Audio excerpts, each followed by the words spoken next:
Bandeko balandi mbote na bino tokutani lisusu na énième numéro ya magazine ya Lingala Panza Sekele, émission à peuple, émission à babola et pa wapi bo s'éclairaka. Oui, babongo lolenge ni mboka eko tambola dans les différents secteurs de la vie nationale. Oui, babongo toza na plaisir makasi na mokolo lelo parce que boza ebele pour na boyeba à travers magazine nabino en Lingala Panza Sekele ndenge tolembaka te koloba kosolo la bongo na Lingala ezali likambo ya sonité parce que to ko valoriser ba langue nationale ya mboka. Toza bongo na Chiluba, toza na Kikongo, toza na Lingala et puis toza na Swahili. Ndeko papa maman esika ozwi libaku occasion opportunité ya kolanda biso na mokolo lelo totombeli bino encore une fois matondi et puis boye malamu parce que émission oyo eza émission na bino population babola pona éclairer bino ndenge nini mboka ekotambola monde entier ekotambola lolenge nini et puis tata mokonzi ekolo Félix Antoine Tshisekedi Tshilombo lolenge nini azali bongo kokamba mboka Congo webi ete peuple bino batu bokomisaka batu ba député na kati na mboka batu bokomisaka batu ba président de la République lolenge moko bosaligné derrière la vision du chef de l'État Félix Antoine Tshisekedi Tshilombo na mandat na e oyo ya liboso. Encore une fois grand merci une équipe technique oyo bongo au grand complet na mokolo lelo ingénieur Patient Ngoi. Au niveau de la régie, je vois Richard Machita, je vois également Aris Matondo, toute la grande équipe technique, sans oublier la direction commerciale, la direction des informations et puis direction générale Mobimba, Yakin Actu TV. Pour la koso la bongo mai gouvernance ya RDC en Lingala, boyebi ete na Panza Sekele to yambela kabino bao bakenda bongo sango. Bao bazali bongo na expérience avrée na ba différents secteurs na bango ba okipaka. Yango ça fait beaucoup de temps bandeko balandi na koyebisa bino na ebite soki lisusu toke ko timolaye esika nini me abungaki soki abandaki komona na te ezalaki abungaki abandaki ko travailler en gestation azalaki en gestation agardaki silence nae pona asala makambo ya malamu abima et puis à présenter bino population à présenter na tata mokonzi ekolo à présenter na bakambi ya mboka ya Congo par rapport ya oye azako maîtriser nani yango mutu wana to yambeli bino na mokolo lelo tozana e a bozala bongo branché bomela bongo mai parce que mitune ezali yangai kasi ba réponse ezali yayi to yambeli bino na honneur wana nyonso tu mwana mboka o ako valoriser l'identité collective culturelle nationale et puis internationale azabongo expert en numérique c'est-à-dire la digitalisation to yambeli bino mwana mboka Mfumu Ngoma Lusambu on a ko rappeler azali bongo expert en numérique et puis azali bongo chef coutumier ya cataracte. Cataracte ezali bongo na si je m'abuse pas na ebité ezali pemboka ya mama na ngai na pesi pembote esika azali to yambeli yo encore moins moimboka toza na plaisir makasi ya kozala nayo ko partager plateau ensemble oye bongo pona o éclairer opinion publique congolaise tant nationale internationale o azui di baku opportunité wana ya kotala bi ya kolanda biso na mokolo lelo boni état de santé boni mboka ekotambola lolenge boni. Pourquoi ces grands moments de silence? C'était dû à quoi? Boye malamu. Merci Deko Richard. Merci. Asepeli ndenge obengi singa lisusu na plateau po to ya kosolo moke. OK. Bandeko pe bayoka makambo yo ezali na actualité. Je crois que ndenge uti ko présenter ngai ngana za expert numérique. C'est vrai. Les hommes sala ngana tangi. Au même moment ils appellent nouvelle matière oyo ke na bamboka na biso en voie de développement, tout ça la maîtrise dans vos donc expertise mingi ya bato balandi biloko ya numérique c'est presque touti na bamboka bapaya bisika nde tozwaki baopportunité ya kotanga mosala oyo mpe toye mpo tosalela école surtout avec la vision du chef de l'État Antoine Félix Tshisekedi Tshilombo na vision na ye ya numérique yango mutu associé nga na vision na ye ya associé nga na vision na ye parce que na vanda na réfléchissa vision wana eko contribuer na changement ya vie nationale. Peut-être que batu bakomona ngo comment ko changer la vie nationale. Numérique d'abord faut expliquer batu c'est très important. Non, avant absence nangai d'abord voilà. Oui. Absence nangai parce que nazali précurseur il y a projet il y a numérisation il y a province à Congo central. OK. Donc je suis consultant indépendant. Mais na même expertise wana na Congo central. Banana et bandeleti na suka c'est ça qui est bimisi fruit à création ya ADN agence de développement du numérique ya province ya Congo central. Na musala oyo ya malongo oyo sali au mettre à profit na intérêt ya province. Exactement. Banda ko rédiger ba projet bandela qui je travaille avec l'ECOFIN, la commission ECOFIN, avec le président de l'Assemblée provinciale M. Jean-Claude Nouvemba aussi que j'ai salué en passant parce que à la qui professionnalisme na patriotisme na c'est vraiment yemutayamba kingana mutema moko et j'ai aidé la commission la province par rapport à la difficulté bazaki nango ya numérique parce que ezayelo ko moko salimana nute donc j'ai contribué expertise nangai cadre organique rédaction et arrêté porta création fonctionnement nomination donc j'ai été associé donc ba continuer sur Congo central que je salue en passant merci ndenge yambaki ngani pe na la kisi musala oyo ngana ekoli et lelo ADN na Congo central ekomi opérationnel.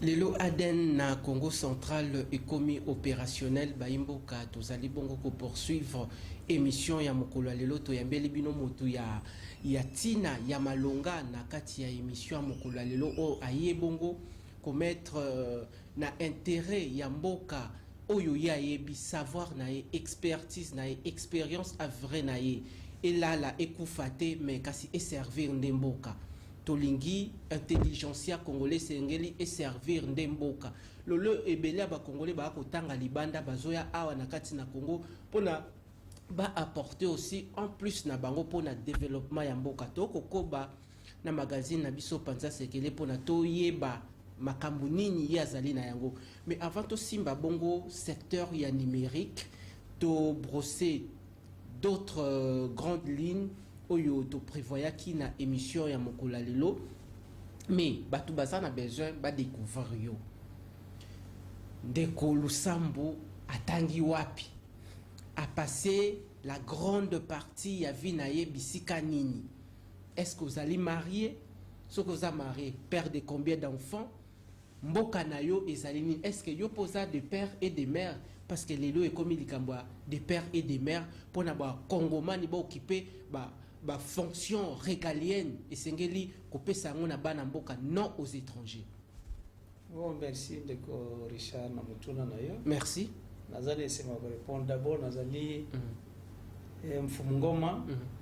Je suis chef coutumier. Chef coutumier. Na Cataracte de Utugolo wana héritier qui mukonzi na biso na lignée na biso ya noko na biso le grand chef Mudeba qui avait régné pendant 60 ans. OK. Qui est décédé au Ngai maintenant outi na diaspora. Na diaspora. Na diaspora j'ai fait toute ma vie na Londres. Na Londres. Oui, na tangi ba études universitaires na Londres. Na sali musala professionnel na Londres. Et même dans des pays étrangers aussi parce que j'ai voyagé beaucoup par rapport à musala nazaki nango. Et puis naza perdu des enfants.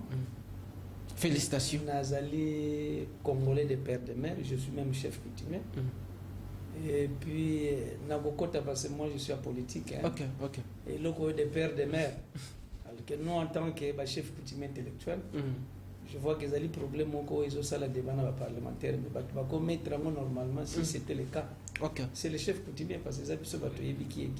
Donc misala na sali na poto na zan expertise ba référence internationale ezali na niveau ya ba référence internationale je dis bien. Ok.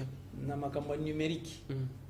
Je vais les répéter mais pendant l'émission peut-être bato au monde ngo ce qui ndenge nini mais je félicite beaucoup le chef de l'État parce que numérique bazo benga ngo ezali 4e révolution industrielle.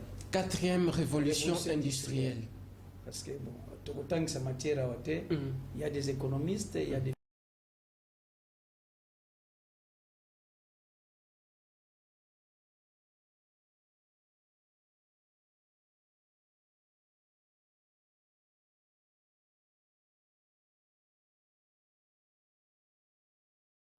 et c'est beaucoup de capitaux d'investissement pour qu'on minerai. Mais avec le service, le numérique, c'est juste l'intelligence d'abord, l'expertise, vous avez les logiciels et vous vendez les services. Donc c'est là où il y a l'argent. C'est là où il y a l'argent, mais bande komususu ne bisika bazana banda kubakoki komituna. Pourquoi ndeko fumungo ma lusambu atiki mboko ezali bongo développé?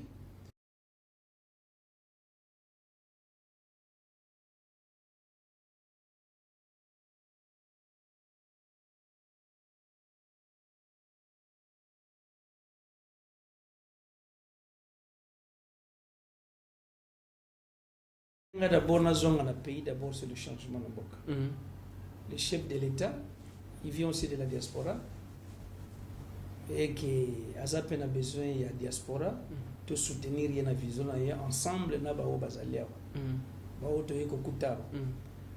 Et vous allez comprendre aussi le quoi tirer l'université n'a Middlesex University.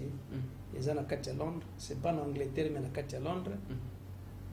Et là, comment est ça là anglais? C'est pourquoi vous allez voir à travers le monde, le pays anglophone, c'est le pays le mieux organisé, même en Afrique, le mieux développé aussi, même en Afrique sur total. Parce que l'anglais va dans un système, jour à graduation, comment on appelle ça, collation.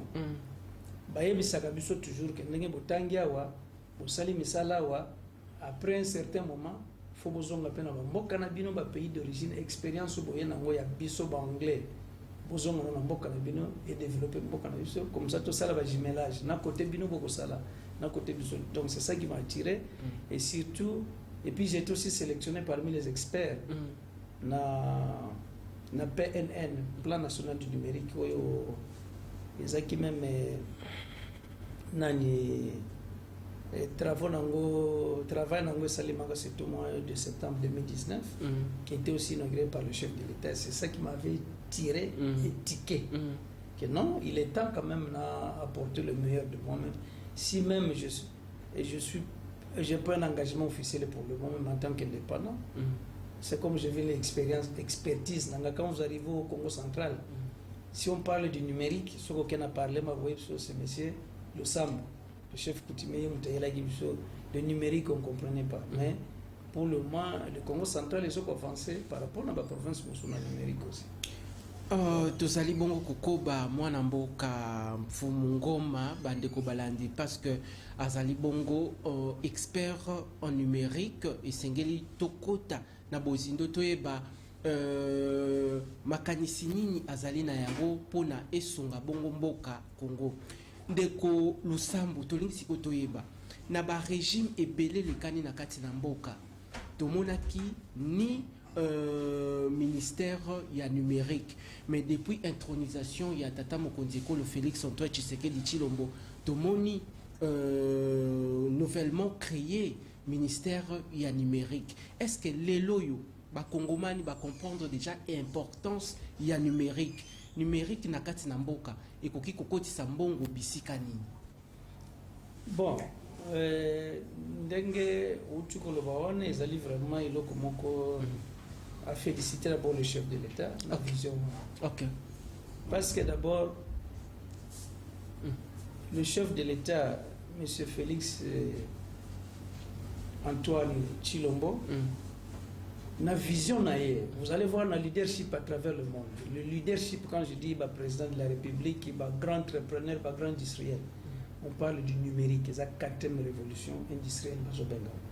Et quand moi je vois un chef de l'État aïe a le numérique priorité naïe.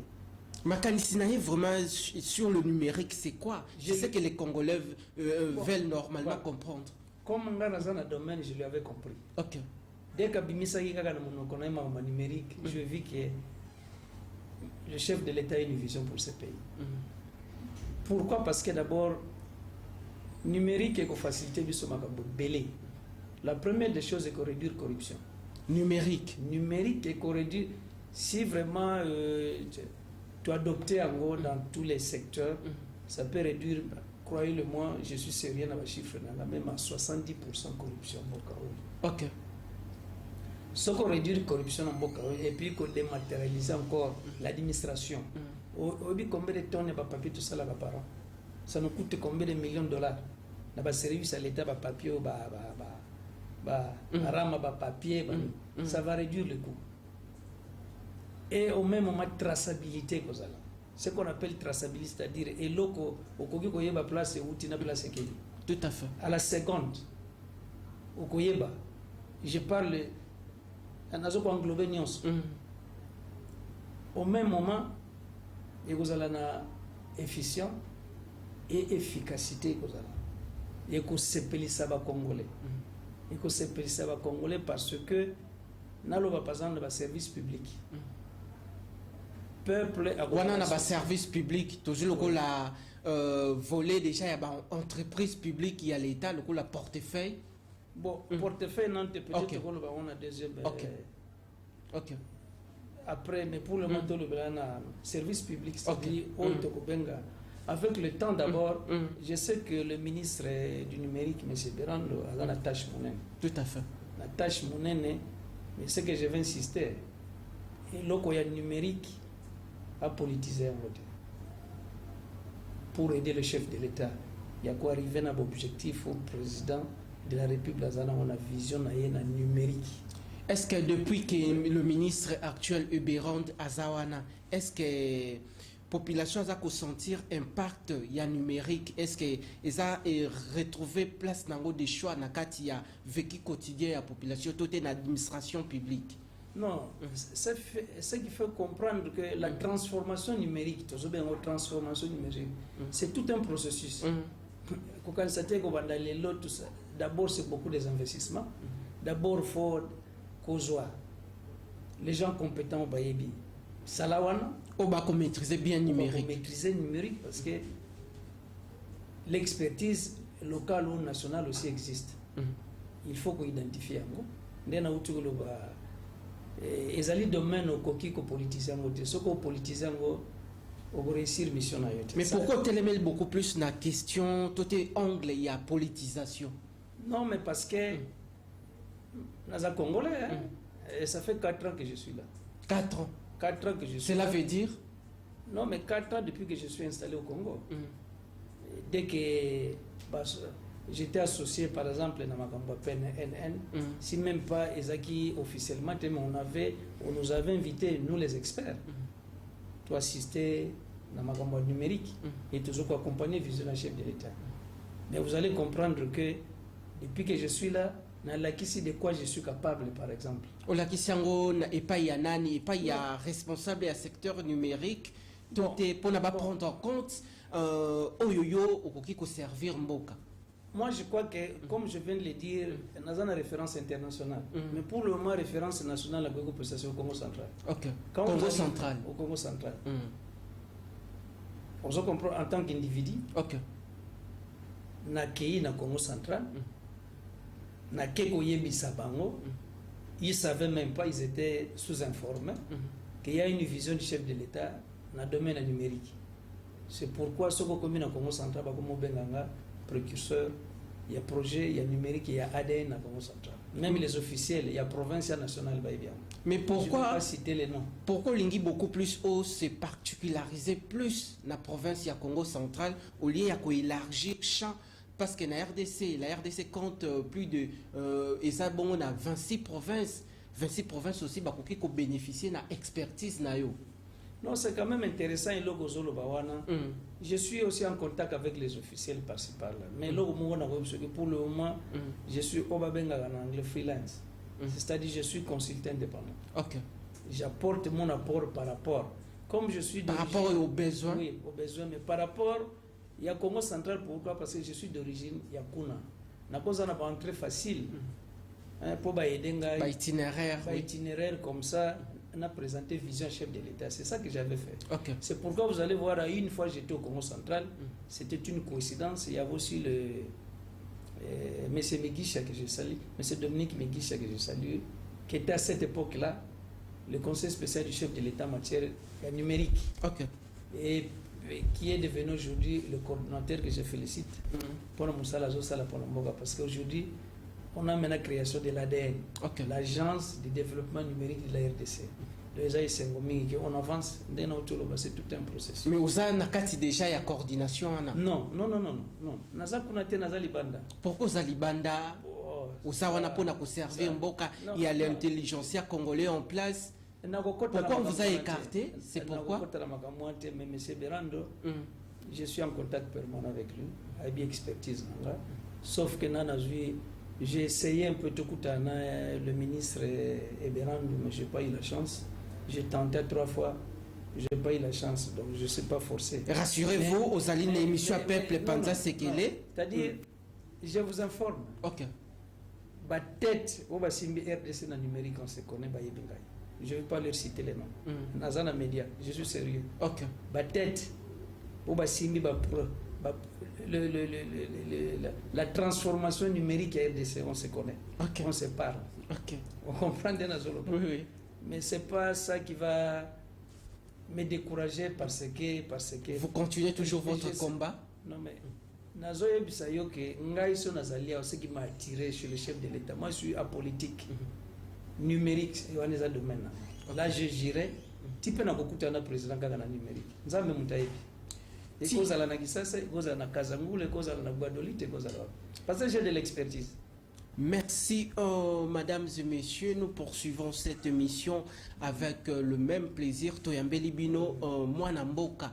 Oyo azali bon na expérience à vrai na secteur na ya digitalisation toté ya numérique à maîtriser en bien mais azawana pona à servir mboka mais soki bisika ba kokoso ba kwa ke ezali sengeli tobuka ba milimo wana tobuka ba pratique wana na minute o ezali likambo ya tribalisme te sengeli bisonyo surtout tata bomoko mama bomoko ekolo bo moko tata mokonzi ekolo yemoko Félix Antoine Tshisekedi Tshilombo akotelemela makambo botala secteur ya numérique ezako soki totie ki sérieux ndenge moyimbo kalobi tokoki ko lutter contre la corruption ezali ko la cheval de bataille ya tata mokonzi ekolo toko koba pona toyeba ba vérité nini ebele akobimisela biso mais au lobby déjà ou apporter quelque chose na province na yo mais impact effet à impact visible déjà dans le secteur numérique na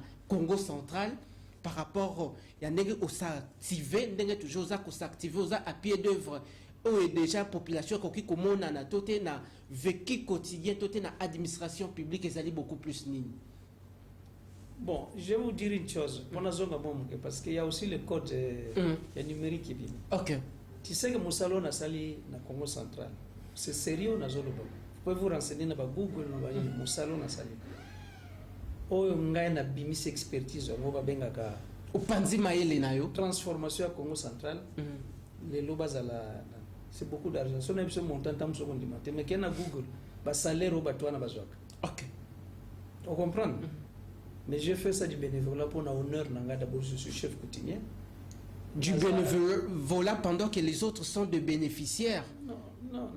Vous contribuez au développement de la République. Et c'est au bénéficier de l'expérience na yo mwana mboka. Je vais vous dire une chose.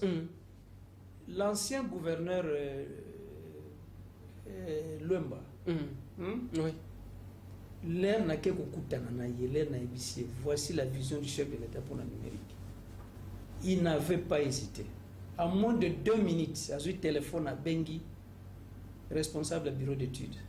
Alors, et là, comme on a bien aux avantages pour la mission.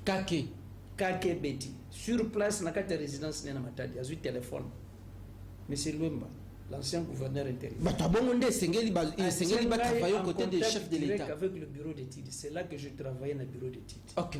La province m'avait pris en charge. Ça, je dois être honnête, ceux qui n'ont accueilli le logement sur le gouverneur. Parce qu'ils savaient que Esaïe Lokomoko, Esaïe Sikaba habité, mais je travaille ensemble, Titi et Kenda. Et je vous informe que 2 jours avant nomination en Gaï, c'est moi qui devais être le dirigeant. Nomination non, en tant que DG à ADN, parce que DG à ADN. Il y a ADN au Congo central, parce que nous avons un projet. Ok. Balobi Mokumbo, le quoi, yo moko kenda kina yango. Bati la yo, on met ma vision. Mon expertise, on a mis il y avait des difficultés dans le détail. Il y avait des contrats au Bango Moko, les politiciens contrat léonais qui devaient coûter au Congo central 52 millions de dollars. 52 millions de dollars pendant 10 ans. Ok. Mais là, comme je maîtrisais la chose, je travaille avec l'ECOFIN. L'ECOFIN, les alliés commission économico-financière. Je travaille avec eux pendant une longue durée. Alors, contrat, on avait beaucoup de faiblesses que la commission ne maîtrisait pas parce que c'est une nouvelle matière. Vous pouvez vérifier au Congo central les A0 mètres. Vous pouvez vérifier. Je travaille avec l'ECOFIN pendant une période. Naïko la qui ça va faiblesse à contrat wana. Ils ont contrat nouvelle matière. C'est de la technologie. Na lobby boy. Et y a je ne sais pas contre les résiliés que je vais pas aller dans les détails. C'est de là Moute Boustaki dans le niveau Congo central les gens m'ont eu au sérieux parce qu'on a travaillé avec Kofi. Tout le monde n'a pas qui n'a pas payé, je peux citer tout n'a pas frontière ailleurs, moi j'ai vu beaucoup de faiblesses, toujours manuel, aucun n'a pas loufou, tout n'a pas quand je les ai proposé. C'est de là le gouverneur tout ça qui banni nion sur travail avec la commission et l'ongoué est qu'un exécutif. L'ancien gouverneur, le vice-gouverneur, les Ratalibou, non, mais c'est une nouvelle matière, il y a que toi qui maîtrise ça. Et pourquoi yo osa la nommer DGT? Wana et Outina Mounoko ya gouverneur. Le gouverneur Lumba. Ok. Le président de l'Assemblée provinciale, M. Jean-Claude Mvemba. Le conseil spécial chef de l'État à cette époque-là, M. Miguiche a été au Congo central. Ok. Le président de l'Assemblée m'avait appelé à l'hôtel là où j'étais. Il y a un parlement. Il y a un grand visiteur dans le domaine de la présenté. Ok. Le président de l'Assemblée l'avait fait. M. Migisha, qui est aujourd'hui le coordinateur, était debout. Le président du Parlement était debout. À Bengingaï, à présenter pas M. Migisha. M. Migisha qui va se rappeler, M. Simon, parce qu'il y a un télé, ça les makawa pour la numérique, n'a toujours présent. Voilà. Alors, le président de l'Assemblée provinciale qui va dire chez M. Migisha, à cette époque, il était le conseiller spécial de l'État. Si aujourd'hui au Congo central, on parle du numérique, voilà le monsieur. C'est M. Ngoma. C'est ça qui a fait pire. On a échangé avec M. Migisha et voilà. Mais je suis en contact permanent avec M. Migisha. Mais vous venez de parler d'un point important là. Maintenant, où en sommes-nous? Est-ce qu'aux Alaki à la tête, il y a Aden comme DG, Tote Makambango, Flou et Kota Nakata Makambango? Non, c'est-à-dire, pour la vérité, au Moni, le gouverneur intérimaire à Bengingaï, j'étais à Kinshasa, Bengara, puis à Biyaka.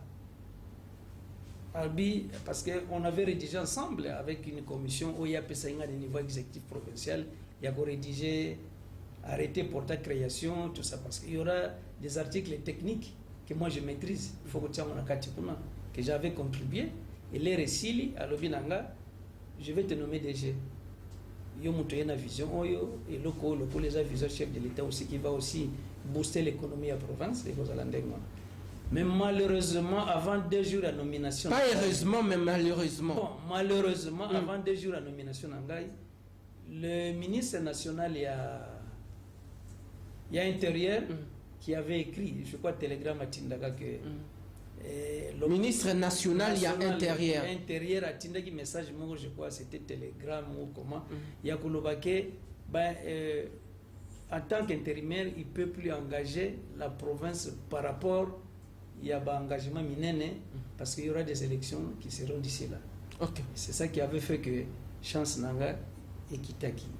Mais au même moment, il m'avait toujours assuré que comme il y aura des élections, si je serais réélu, ou non, pas réélu, parce que l'Albano c'est l'intérim, que ceux qui n'ont pas élu en tant que gouverneur, poste wana ya ADN qui était comme ministre de l'Intérieur de VPM en chef, Monsieur Daniel Asselo.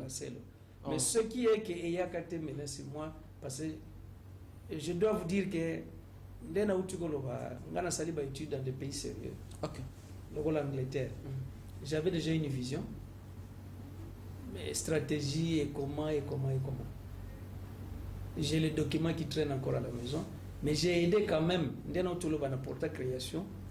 Donc, Bato Bayebi, Debié Bandaki Wapi, c'est tout un projet.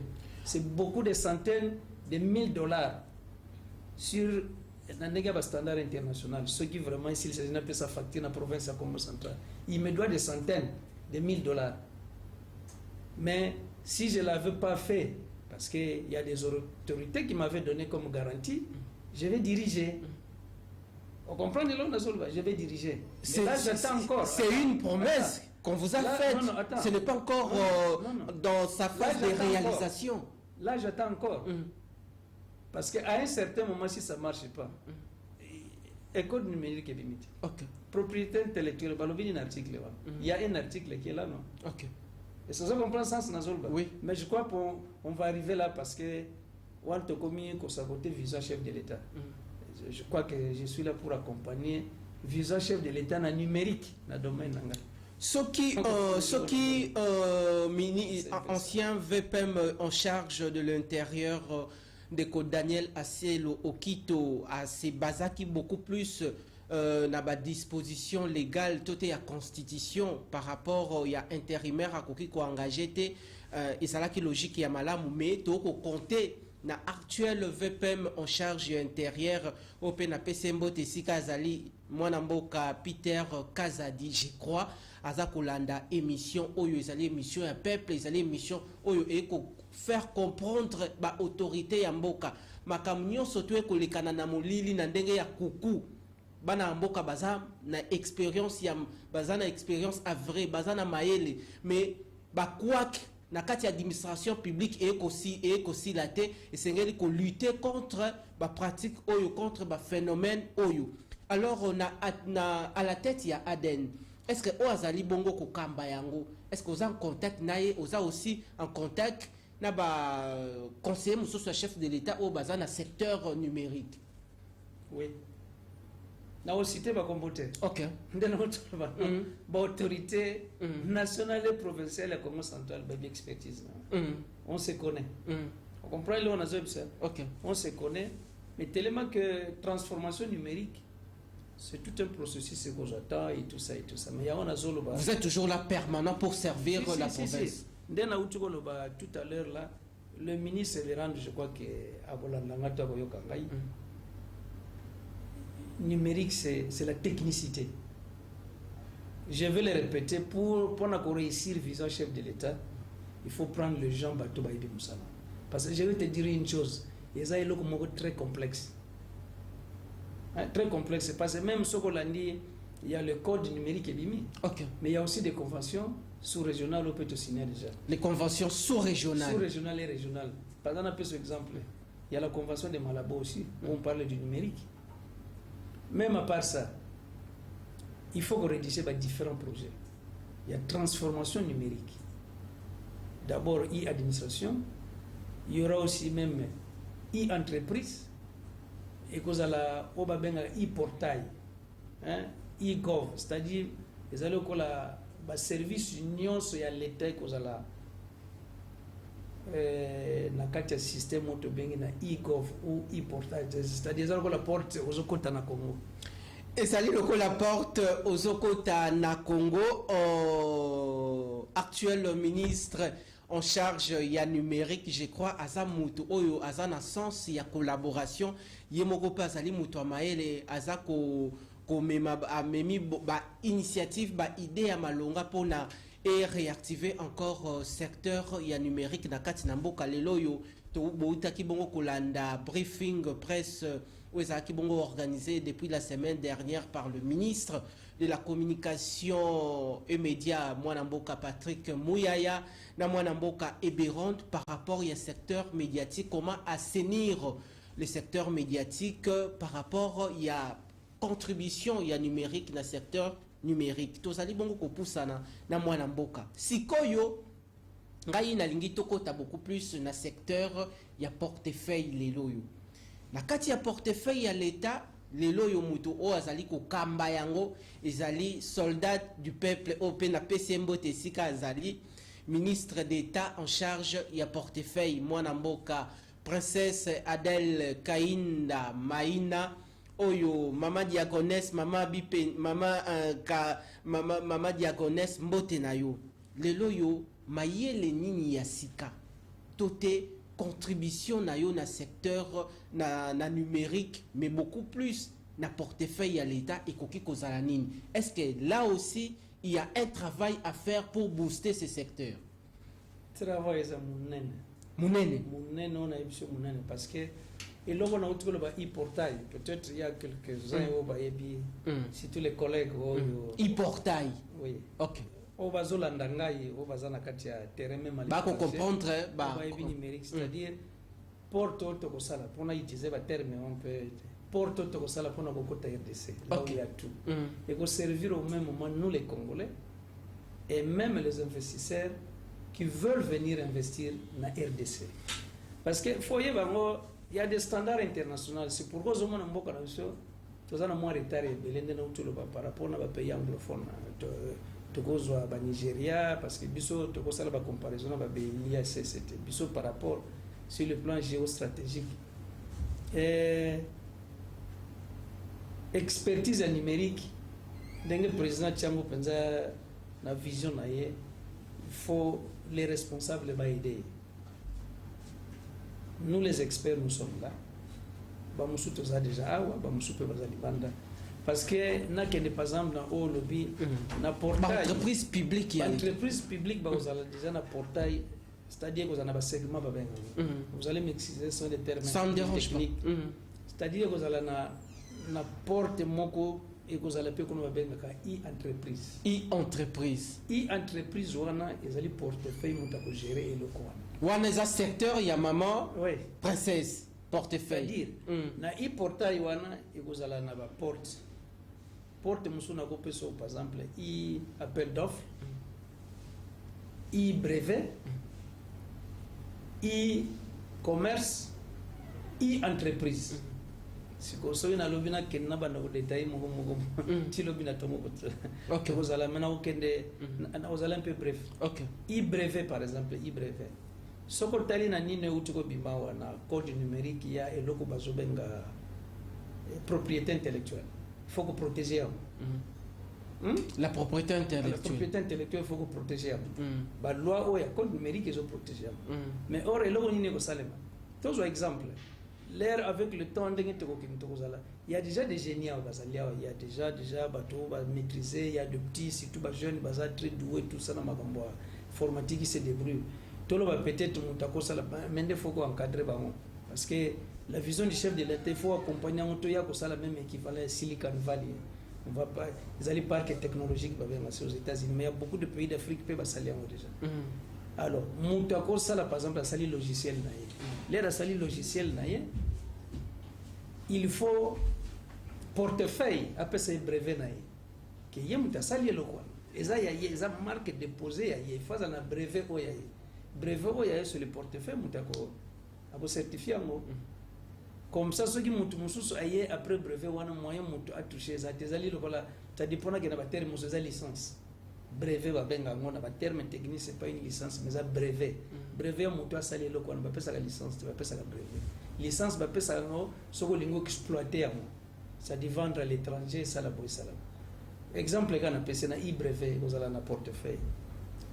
E-appel d'offres. Appel d'offres, on a ça là, c'est elle la maman. Et quoi tirer ba investisseur au bazaba paya ba ya ko investir na Congo na kati ya mboka Congo lero ba kutala na ndena utikolo. Bon, il y a import-export aussi. Investisseurs à l'étranger. Pour aller, quelles sont protection juridique ni na koza la nango, ni sécurité nyonso. Sécurité nyonso koza nango et koza na kati kuna. Les e-entreprises, les entreprises doivent être viables babengango, compétitifs. Mais vous allez voir que dans mon moment tozanango, l'entreprise de l'État a besoin de compétitivité parce que l'entreprise il y a l'État. L'État parce que la compétitivité. Ça compétitivité. Oui, pourquoi ça compétitivité? Et là on y est ça la bonne compétitivité. Le système autoza sale les ans manuel. Les système les ans manuel. Comme numérisé. Na ko kende na détail parce que quand la tête ko yebisanga telle entreprise est informatisée. Confusion ça la kabiso entre le numérique et l'informatique. Est-ce que vous comprenez ça? Tout à fait. C'est ça la différence. Alors vous allez voir que l'entreprise peut être viable et puis compétitive. Hein? Pour créer la richesse dans Katamboka, il faut outils numériques, il faut numériser l'entreprise. C'est la responsabilité, maman. C'est responsabilité. C'est elle qui doit avoir une vision globale où il y a défendre dans le Conseil des ministres. Ok. Est-ce que vous comprenez? Donc, à ça, on a besoin d'experts dans le numérique et pas dans le secteur. Dans le secteur, même l'informatique, ça ne suffit pas.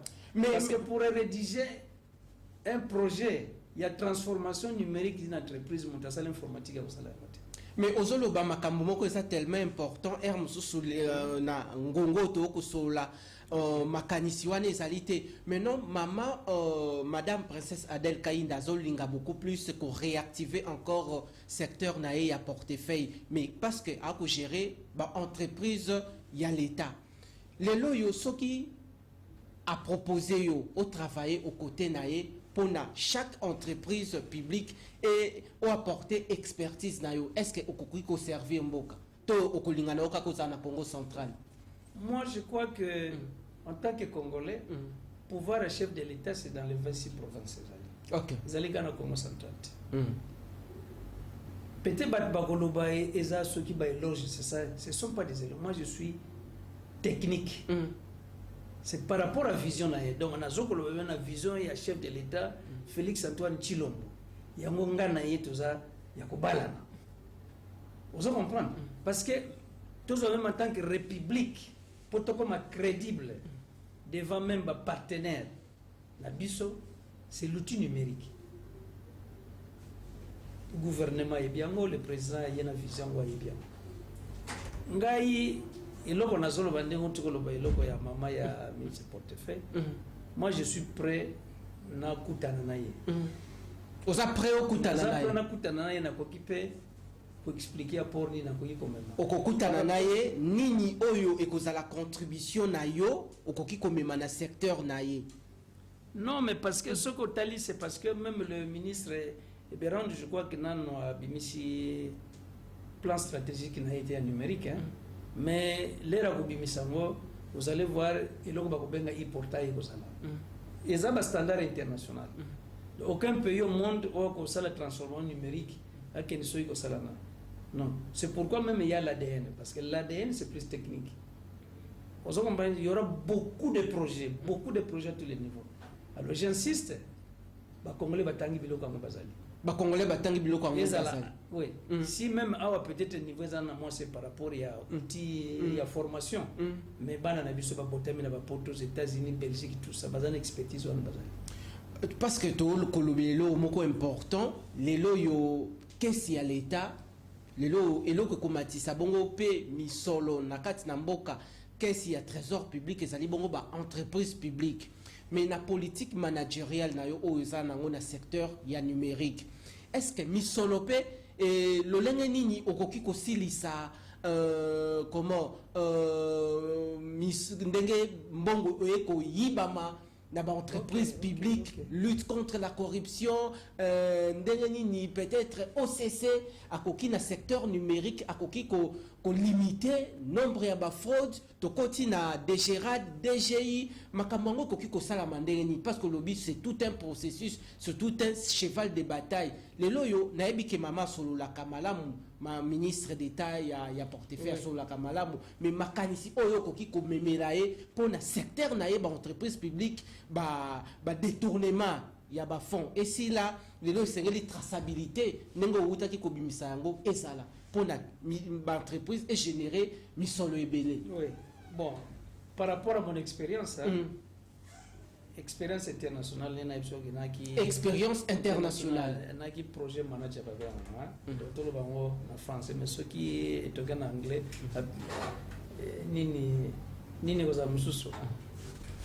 il y a une technologie de pointe qu'on appelle blockchain. Blockchain. Je vais parler dans les détails.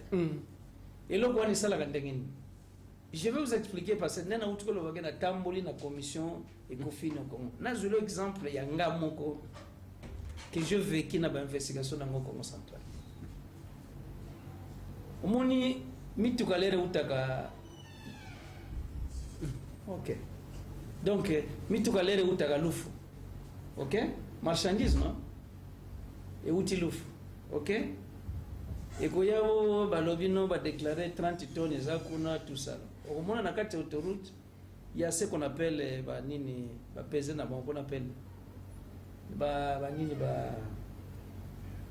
péage. Non. Et nazol banane mutu ka marchandise. L'herbe comme on a ba pont bascule na ba tonnage, oui. Pont bascule na ba. OK. Il y a une mafia qui est bien organisée parce que ça manuel. Mafia. Yeah, oui. Mafia bien organisée pour les manuels. Document, je fais des investigations. C'est que mbongo à l'été ko bonga ebele. Communique kuna et loko zoya pour modifier bo sala boy. OK. Même okolobananga no na kenda kuna ordinateur ezali. Mais na koyebisa yo ke au moins loko sala nini pour le système est centralisé numérisé. Même on continue ba donner na ordinateur. To benga ngo ukoyo ko manipuler ba données wana parce que yo muto kotisi yango ko manipuler pe ba données on changer. Au changer. Place ezalaki 50 au 30. OK. Mais avec le système de blockchain, donc on va des timing, c'est trop technique. Blockchain est beaucoup plus sécurisé. Blockchain, l'air yo sale opération. Yo, mais c'est Richard au sale opération ekoti. L'air ekoti, mais c'est X amoniango eleki. OK. La deuxième personne, la troisième personne, pour qu'elle ne vende, c'est-à-dire place. Il y a un système au yo, mais c'est Richard Tonga n'a pas touché sous terre. Est-ce que vous comprenez ça? La comprendre. N'a pas touché les sous terre. Et Tikali Bongo. Et Tikali Bongo n'a encore manipulé parce qu'il y a une traçabilité. OK. Avec le numérique, il y a la traçabilité. Trace au salema. Donc, quand la trace, c'est Kewap. Est-ce que vous comprenez? Il y a un dessin de la portefeuille. La technologie au biseau de pointe haute avec le temps. On appelle ça blockchain. Donc, on n'a pas de détails. Pas de numérique. Pour réduire la corruption à Congo. Alors, pour compléter encore pour maman, il y a portefeuille. Et là, quoi tirer les investisseurs, les capitaux, et il y a leur portefeuille à quoi adopter vision chef de l'État numérique. Lokola yemoko ezali domaine na ya entreprise. OK. Il faut iloko nazala na yango na kati ya sanduku na yo. Yango ko bakisa nkita ndenge ni parce que ma secteur wana soki comme viable ba benga. Je vais parler dans les détails. C'est comme viable. D'abord ko koma na mbongo belé nkita ya Congo ko mata ba travailler ba ndeko na biso ba congolais ba kozala pona ba kozala bien rémunéré. Ça va créer une classe moyenne. Économie mboke salini et mati.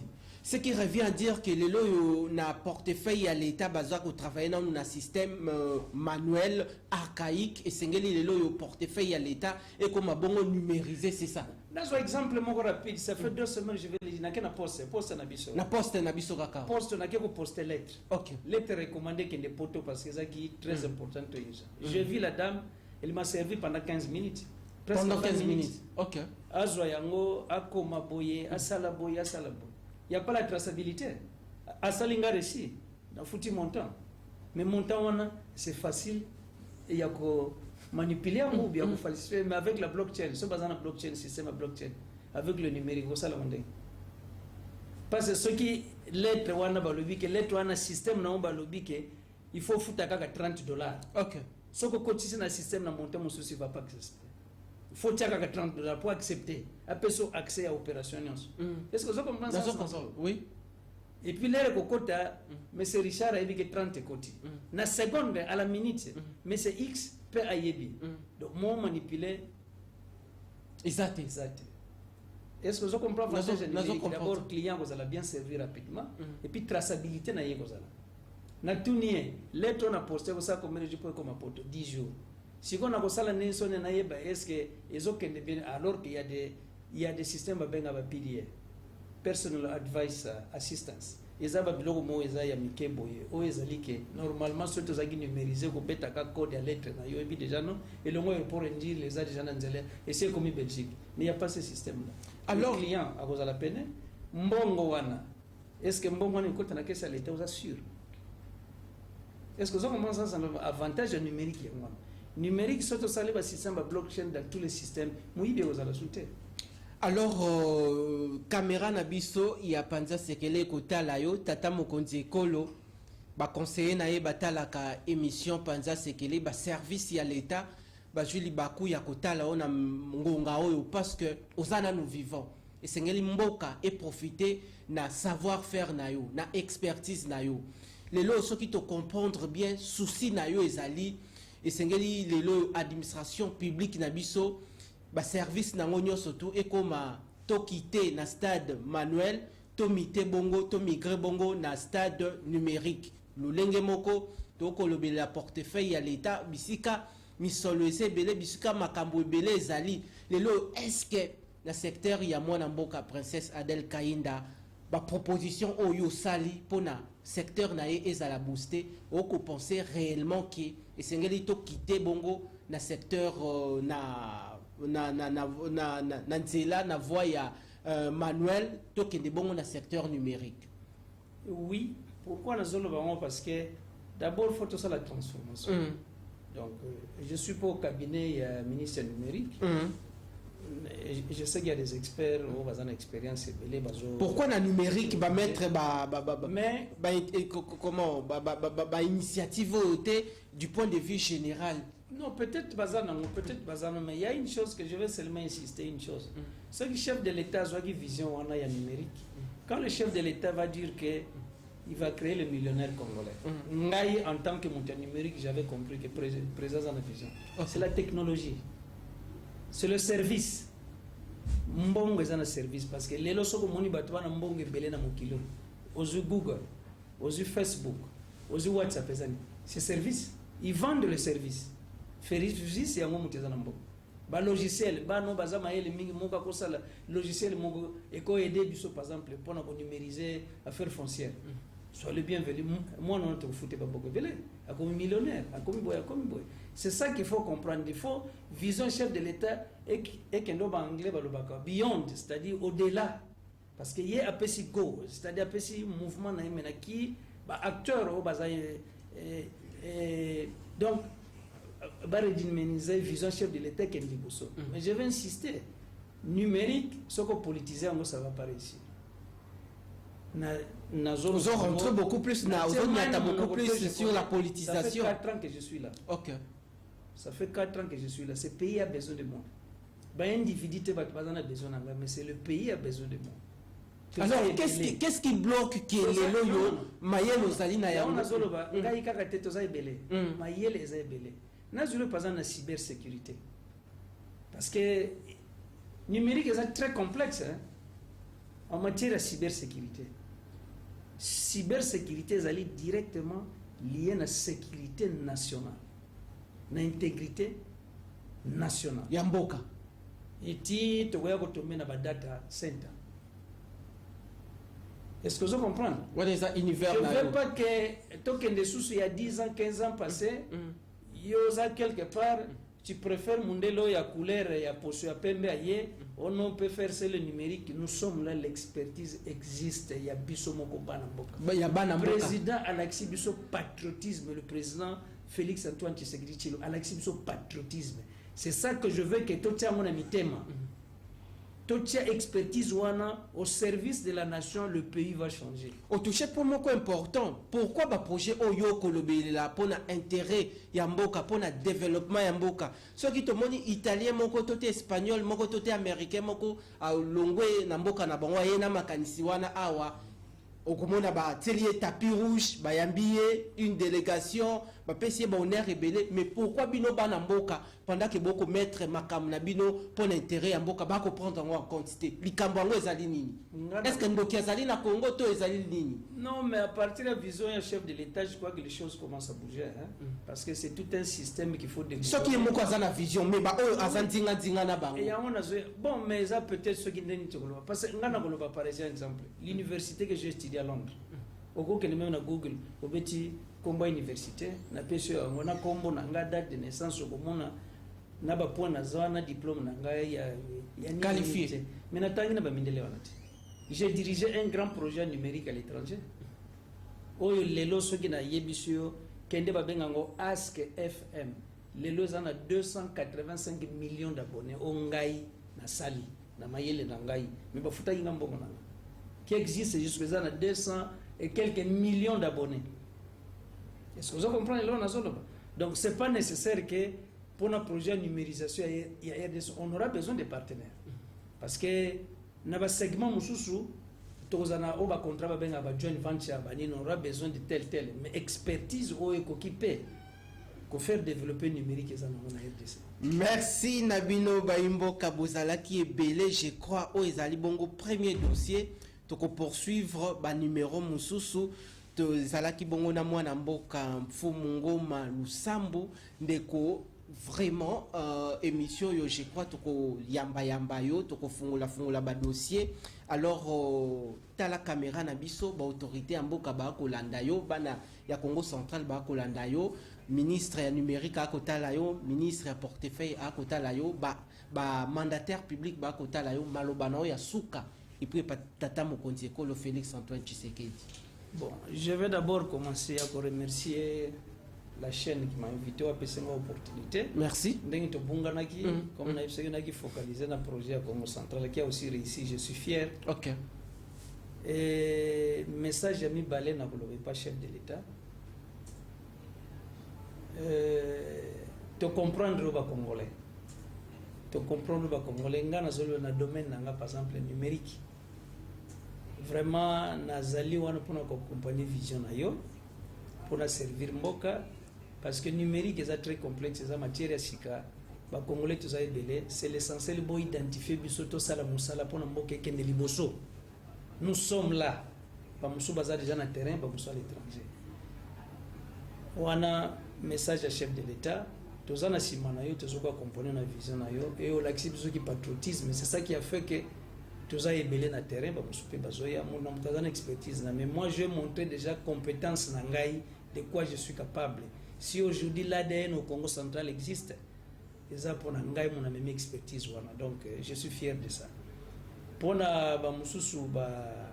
intervenant dans différents domaines, et là, quand on conseiller, la vision du chef de l'État, partager la valeur du chef de l'État, il y a humanisme.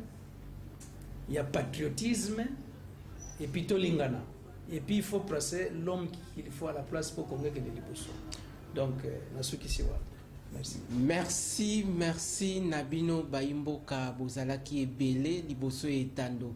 Pona Kolanda magazine Nabino Panza Sekele Toyambela Kibino Mwana mboka Mfumungoma Lusambu on a rappelé Azali Bongo expert en digitalisation toté numérique et puis Azali Bongo chef coutumier il y a cataracte bana ya Congo central mbote nabino je crois toko yawana toko kutanana ba konti provincial grand merci nabino bozalaki ebele pour na assister na rendez-vous ya mokolo lelo dans les réseaux sociaux partager les liens totiki makambo tolobi awa o akozala na makanisi tote amukutana nande ko Lusambo o akokoki ko solliciter audience numéro de téléphone ezana bino pe bozana besoin bo s'intéresser na ye numéro de téléphone bobenga pona intelligence et servir ndemboka intelligence et pour la tezala pona au profit ya mboka tokutana mbala ya nsima mpo na nouveau numéro. Merci na bino.